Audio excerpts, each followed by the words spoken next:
If we don't teach that to our younger generation, they're going to have the same problems we're having right now, where our kids are like becoming nurses and then hating it at like 40 years old, 50 years old, and then wishing that they went out to go do what they love to do.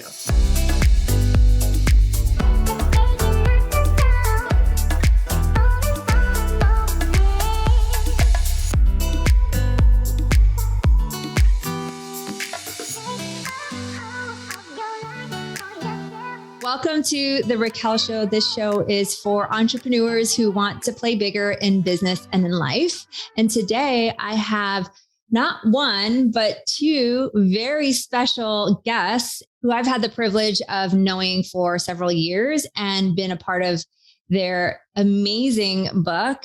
Welcome to the show, Jen and Rose. And I'm going to have you guys really talk about the history and who you guys are, so we can kind of start there. Well, thanks, Raquel. Thanks for having us. We're so excited to be here. So I'm Rose. I'm Jen. Okay, tell us a little bit about you guys. I know you guys wrote a book and we're going to talk about that, but tell us, what you guys do, who you guys are. Yeah. How'd you guys get to this journey? Oh gosh, there's so many questions all in one. So I'm Jennifer Redondo-Marquez. I'm one of the co-founders and co-authors of In Her Purpose. And I never dreamed or planned to do any of this, but just so happens a couple years ago, I found myself stuck and feeling that I was lost and I needed somebody to mentor me.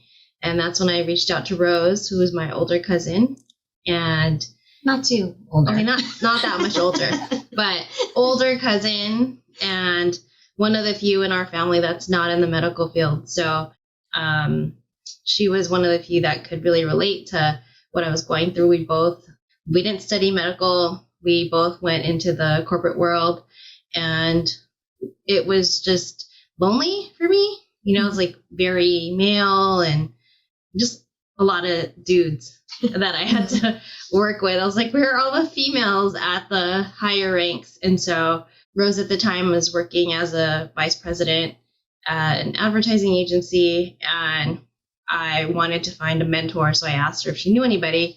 And that's when she was able to introduce me to Sheila Marcello, who is the former CEO and co-founder of care.com. Mm-hmm. So I thought it was cool. Like, she didn't know me, but she actually emailed me and met me in real life, in person, for coffee at Starbucks in Palo Alto. And I just wanted more of that. I was like, how can I meet more of these women? And that's how it kind of started for me. But Rose can share her story and how it started. But it really started because I just was stuck. Yeah. Mm-hmm. Yeah. So while she was feeling stuck, I also was feeling stuck. However, I had my hands in so many things.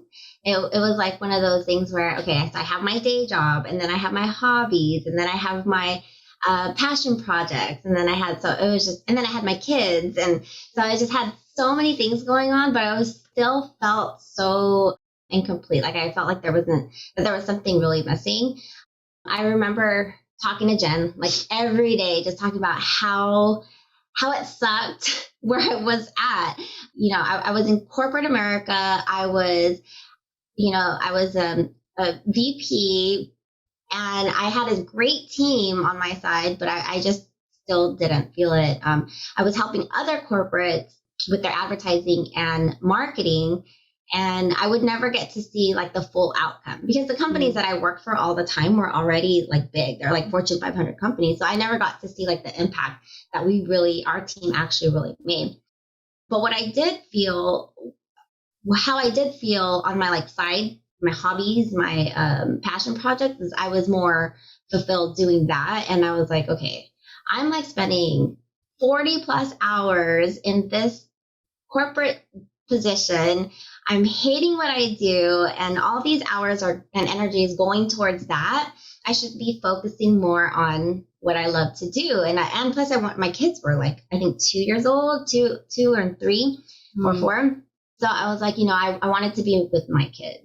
I wanted to hang out with them more often instead of, leaving them with my parents or my mother-in-law. So I was like, okay, I got to figure something out. So from there, I took one of my hobbies, which was managing my group, the Philharmonic, who is a all-male Filipino American a cappella group. And we started touring with them, or I started touring with them, and I started meeting these amazing like women who were like making decisions, and they were moving things and just living life, right? And I was like, okay, I need to learn more about these people. So I actually ran into Sheila, and we were talking, and she had this amazing story about how she grew Care.com. And this is before it went public. This is like, she was still looking for investors and stuff like that. And that's how everything started connecting, because Jen and I Jen was feeling stuck. She was looking for a mentor. And then here I am. I met Sheila, and I wanted to learn more about her. So we were Jen and I were really aligned. When she asked for a mentor, I was like, oh, here, let me introduce you to her. And she actually did come out. She flew from Boston to the Bay and had coffee with her. And she's like, CEO, like who would do that, right? But she did it. And then because of that, it opened like a can of worms. I actually went onto Google and searched.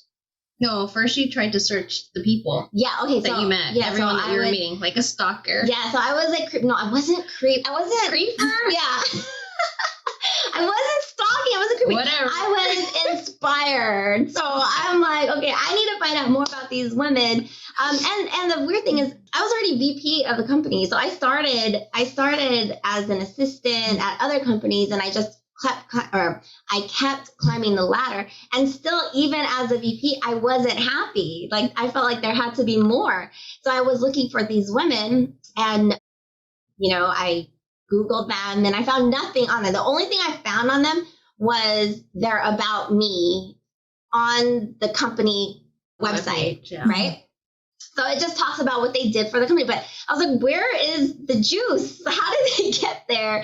How did they, where did they start? What's their family like? I mean, like, were their parents so strict on them? Like, how did they get there?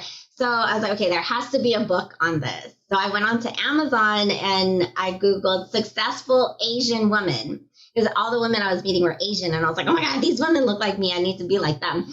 So I Googled that, and the only book that came out was How to Marry an Asian Woman. The only book. Like, you know how there's like a picture on the shelf in, a website, and it was like a book of just that. And I was like, oh no. So that's how Jen and I started going into this rabbit hole of trying to find more books on women who were successful, and we couldn't find anything, and we decided to make it happen. Well, I love the journey and the story that you guys tell, because there's so many times where we know deep down, or our gut, like there's got to be something more. And had both of you guys not experienced that almost at the same time, you wouldn't have met Sheila or all these people and go into research, right? So I love because now it's a whole community, right? And so when it comes to writing a book, by the way, it was like #1 bestseller, and they launched it in the crazy pandemic of 2020. So I want to talk a little bit about that. Was there fear around like launching this book at a crazy time? Like what was going through your heads? I mean, the book was ready, and we were holding on to it for a little bit because we thought the world's going to open soon. So we can have like a tour and go to different cities. That was our plan. And then we're like, I don't think it's going to open anytime soon. No, they're like 2 weeks. Yeah. Very close, 2 weeks. 2 weeks, no problem. And then it turned into like forever. Yeah, like a year and a half, 2 years. So we started the process. Yeah, we started the process in 2018, where we started reaching out to women and then actually interviewing them. So it was a good time because we had to meet a lot of women in person. So imagine if we did it, if we held back a little bit, we wouldn't have that opportunity to meet, the people who are near us. Mm-hmm. The funny thing, though, is that when I was talking to Jen about this, about even starting the book, I was like, okay, well, I have so many things on my plate right now. We can do this later. Mm-hmm. We'll just put it on our to-do list. And then Jen right here, she was just like, no, entrepreneurs, we have to do it right now. So imagine if she didn't push us to do it at that moment. We would have been so late. We would have not have been able to launch at all during the pandemic. We'd probably be probably still be interviewing and writing. Yeah. So that it started in 2018. We finished writing in late 2019, and then we were, just finishing the last details, reading a few more articles on what we need to do, and then pandemic happened. I was at her place the weekend before I think everything shut down on a Monday. Yeah. It was, and I was in the Bay on Saturday and Sunday. I came home Sunday, and that's when everything shut down, was Monday. And that day was when we were done. Yeah, we finalized everything. Yeah. That's crazy. Well, I applaud you guys for pushing through, and Jen for pushing Rose to get the book, because I know it's impacted so many different people. What do you think has been the highlight for both of you on this journey of being authors of a bestseller and it being circulated around the world? Yeah, I mean, I had no expectations, and I know that sounds crazy to say that, but I've never written a book before. So I didn't know how to do it. I didn't think it was going to be a #1 bestseller, and that someone in Europe or Australia would be reading a book about us. Mm-hmm. So it's gone far beyond what I ever expected. Yeah. And I think the most surprising thing for me is what came after. Just we received a ton of notes or messages on social media saying, thank you for writing this, or I wish I had this when I was growing up, or I'm going to buy this for my wife or my daughter. Mm-hmm. So that part has been super cool. Yeah. See. I love that. I love that too. I mean, there's so many things, but for me, I think the big highlight is how it's opened so many doors for us. Yeah. Right? Not that we were out there looking for, doors to open or anything like that, but now we can call up wherever we want to go. If it's we can come in and ask for a media pass, and people will give us media passes to get into specific events or whatever. But it's just weird because I feel us, we're normal people, just normal people. And, we work hard, and we're, doing the 9 to 5, or, just is trying to add resources to the world or be better for the world. Right. But what this book has done for us, it's opened a different world for us. I don't know if I'm explaining that right. We're just normal people. And now this book was able to open a different level, or now we're in different rooms with people who are public figures and stuff. And it's how did we do this? It's just amazing. It still amazes me. It still really amazes me. Well, I am always amazed by this whole project. What started off as an idea became a project, and now it's a community, and now it's open doors. It's expanded. Not only I think you guys as authors, but I think every single woman that's in that book, it has expanded a different level of conversation. Yeah. And I think that that's really growth in life. And I think what you said, Jen, is really awesome, is that it's impacting generations beyond, what we could have even imagined. When you hear those things, and it gives me chills of the daughter, or the granddaughter. And it's this book has actually impacted future generations, and it's in the hands of younger women. Yeah. So that they don't have to go through what you guys went through of trying to find a mentor and it being very difficult. Yeah. Oh yeah. Yeah. And the great thing too is that the women in the book are accessible. You can reach out to them, and they're open for conversation and open to help. Yeah. So what has been on the flip side some challenges that you guys have had to overcome in writing this book or in building this community? Challenges? Oh gosh, challenges. There's been a lot. Yeah. Well, I mean, just writing the book. It's our first book, so it was all about YouTube, Googling, reading every line item that you could, legal terms, trying to figure out like what the best thing for, the book and for the women in the book. I think it was all of that. It was a lot of reading fine print, and then just, seeing what our capabilities were. That was a big challenge. And another challenge too was just us getting started. Like we were, one day we're like, oh, I don't feel like writing today. And then that prolongs time and whatever it is that we're doing. And then it just lags the whole process. So it's a lot of mindset, trying to push ourselves to get things done. That was a challenge. I love that. This book is In Her Purpose, and you guys have a tagline that says it's redefining success on your terms. Why do you think there's such a need for mentorship in the women entrepreneur space? And you guys even niched it down to even Asian women, but just in general, in the women entrepreneur space. Gosh, for us, well, me specifically, I grew up in a really strict household where my parents were really trying to dictate what they wanted me to be and do. My dad was in the military, so he was, used to giving direction and thinking I'm a soldier and I'm going to listen to everything he's saying, and really wanted me to pick something stable, like go be in the government or be a nurse or something like that. And that's what I grew up with. And I just kind of felt like that's it.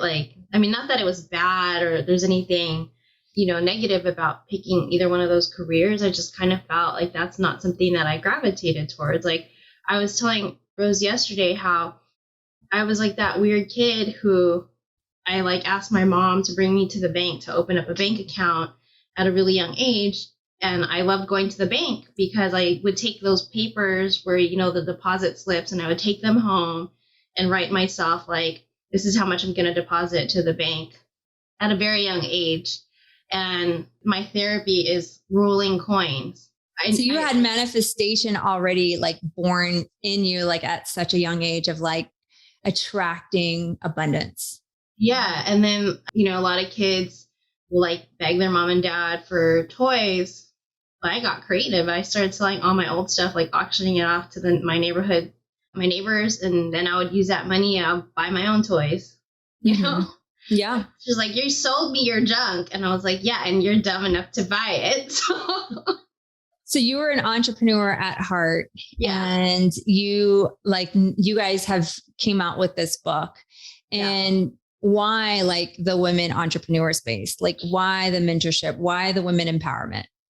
Well, for me, it's because, all the women in our family are really strong, but none of them really sought out to venture out and do what they really wanted to do. My mom became a nurse because that's what her mom wanted her to do. And I think a lot of women are afraid, or they don't know what else is out there because they don't see it in their role models beforehand. And I also told Rose this, if my only option at that time was to become a nurse, I would have became an aesthetics nurse. I would love giving people Botox and doing all these transformations to their face, One of the reasons actually I had so many reasons, but one of them is that I have a daughter. She's 11 years old. And at the time we were writing this, she was 8 or something. And I was having trouble trying to find out what I wanted to do with my world. And I'm already super old, right? And then I'm I can't let my daughter not know what she wants to do, at 18, 19, 20. I need to start helping her pave her way, find out where her hobbies are, what her passions are, and then start cultivating that. But imagine there's so many other women out there who are going to have the same challenges. They're going to have the same path, and who's supposed to lead the path? We just came, our parents came here from the Philippines. So the only mindset they had was survival, right? They're just learning. They're learning how to live in a different country. For us, we were born here in America. So our leaders and who we're supposed to follow in corporate or in, career-wise are people who are not relatable to who we are. Filipinos that just came, our parents are striving or Well, I know this, this is for everybody too, but as Filipina leaders, we have to pave our own path. And if we don't document that, or if we don't teach that to our younger generation, they're going to have the same problems we're having right now, where our kids are like becoming nurses and then hating it at like 40 years old, 50 years old, and then wishing that they went out to go do what they love to do. And the reason why I chose this is because, I just want my daughter and all that generation to be able to know who they are, where they're going to be, and what they're going to need to do to be able to live this world happy and successful and with abundance. Yeah, I love that. I love everything that you guys said, because I think it's so true that sometimes we think we're stuck, or sometimes we think we have limited options. And what you have done is taken that, what you have felt, and going like, there's got to be something more, wrote a book, built a community, and, are teaching your daughters and the future daughters and granddaughters, different generations of what is possible. Mm-hmm. Now, as you guys interviewed, and how many women are there total in your book? 40. So as you interviewed 40 women, all successful in their own journey, what did you guys see as a common theme? Yeah, there's a couple. Well, one, and you were one of them. When we asked you who you looked up to, like all of them said their mom. And we didn't, when we said famous, not famous, dead, alive, real, right? Or not. Yeah. Everyone said their mom. So that's just like a testament to like how important like a woman figure and a role model is in shaping and forming like who you become as an adult. Yeah. All the women were spiritual. They're spiritual. They were financially aware, right?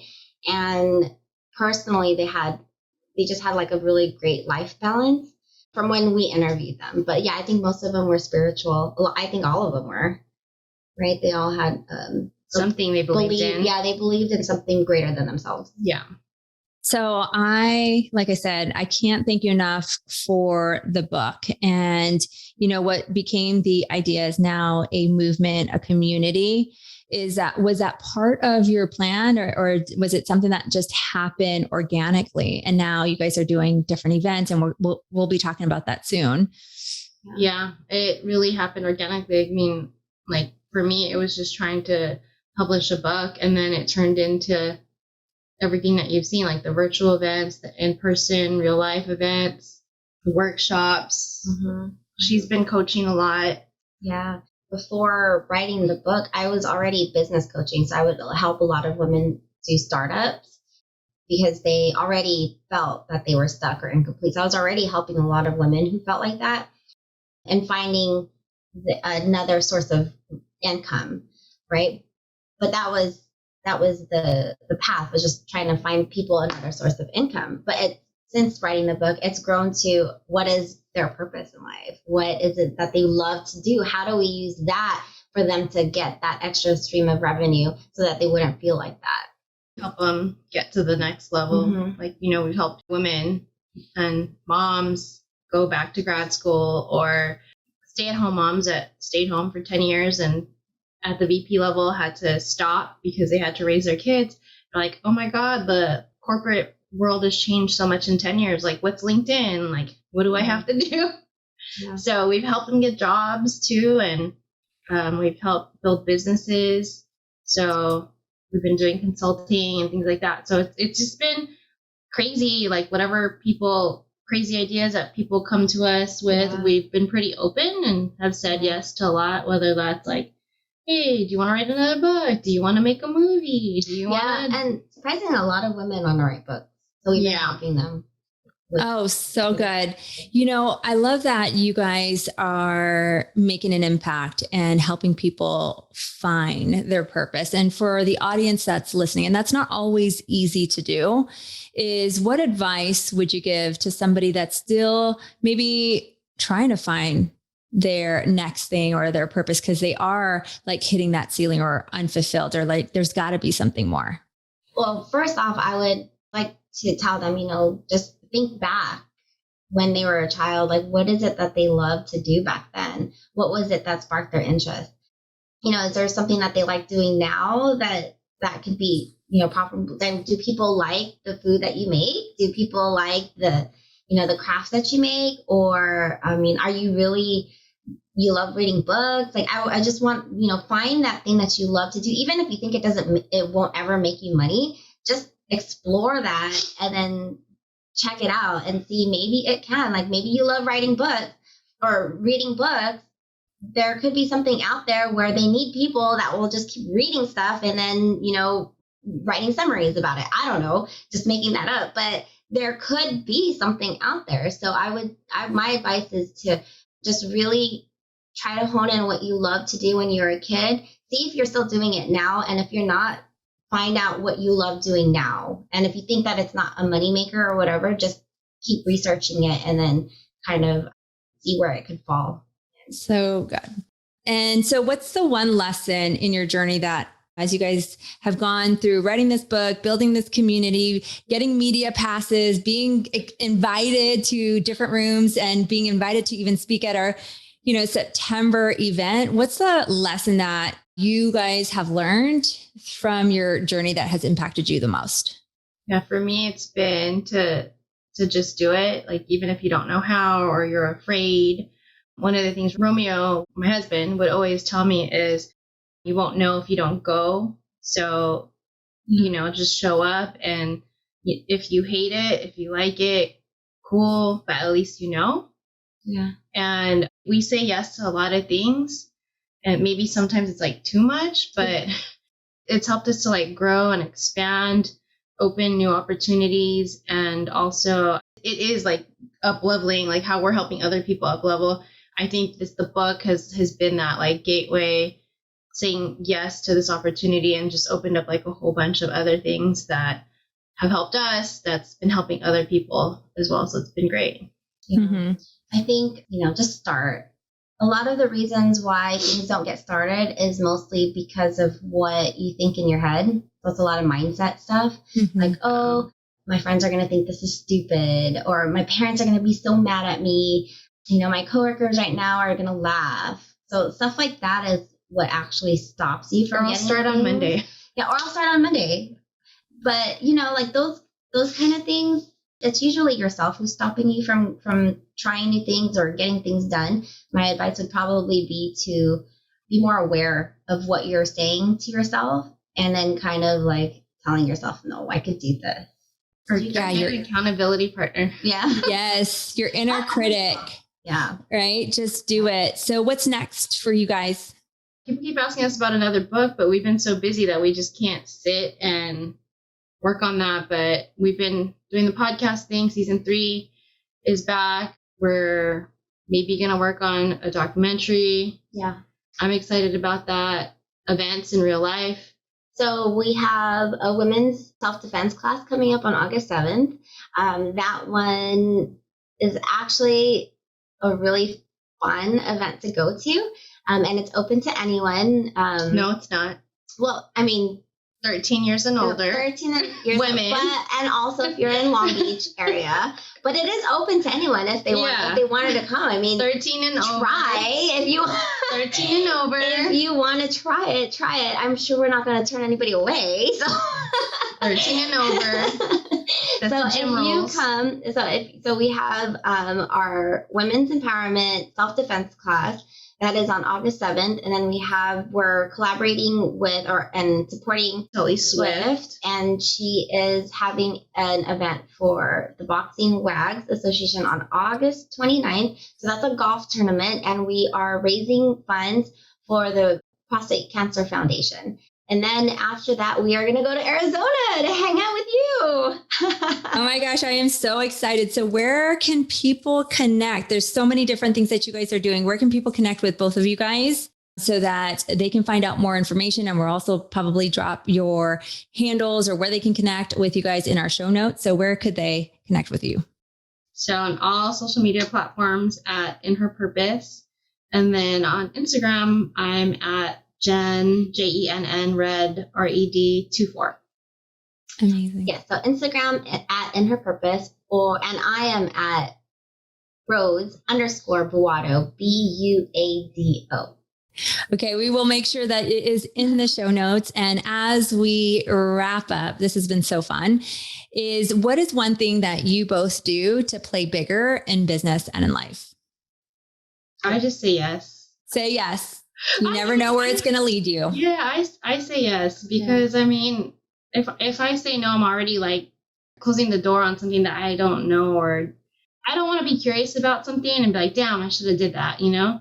Mm-hmm. What was it? For me, the tattoo that people, no regrets.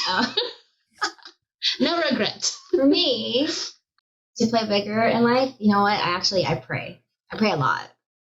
So like if I want something or I'm praying or somebody needs something, I pray a lot. And that's what helps me move forward. Right. And then another thing is if I commit to something, I'm committed. Like I won't take it back. If somebody asks me to be somewhere, I'll go. Even if like so many things, it popped up, I will still find a way to get there. So I'm very committed. If I give the word, I'm there.